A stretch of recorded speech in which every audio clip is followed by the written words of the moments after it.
carbon tax then, to deal with the environmental?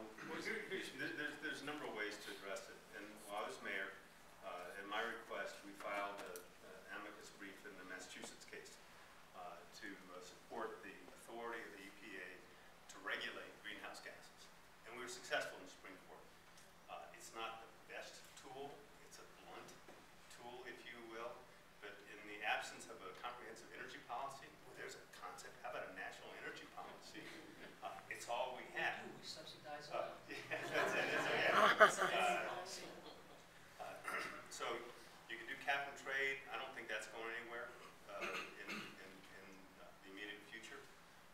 We could do carbon tax. I don't see that as going anywhere, actually, realistically, in this Congress. That's one other option for the country.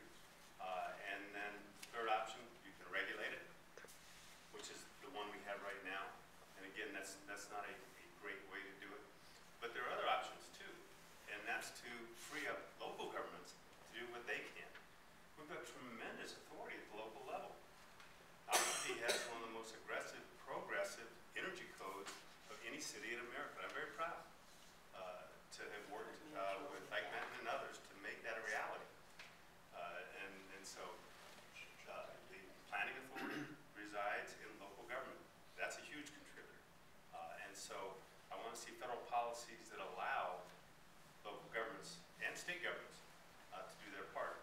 There's a program called the PACE, Property Assessed Clean Energy Programs. Albuquerque, before I left office, at my request, the council made us an entire district. Brian Egop, who's state senator from Santa Fe, carried the legislation, the enabling legislation. These programs started in Berkeley. And in Berkeley, what they did is they said they're looking for ways to fund weatherization, solarization in a way that worked for people.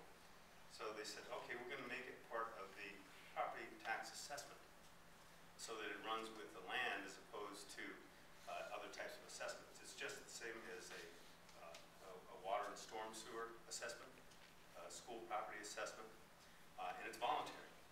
But you could then go and say, okay, I want to put this on my property. It'll run over 20 years, and I'm going to put solar panels on my roof.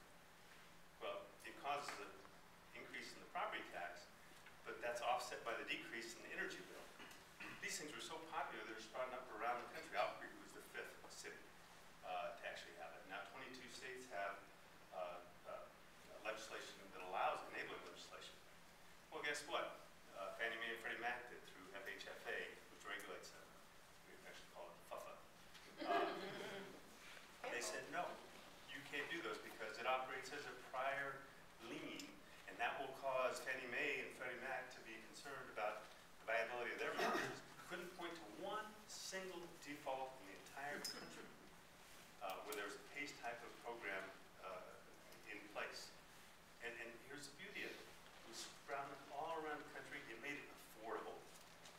And you made your decision based on where you are, whether or not you want to solarize or maybe just sealing the envelope was the most cost-effective way to reduce emissions and energy usage.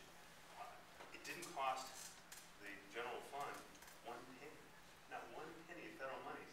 And because of the power that outfits like Fannie Mae and Freddie Mac have, nope, not going to happen.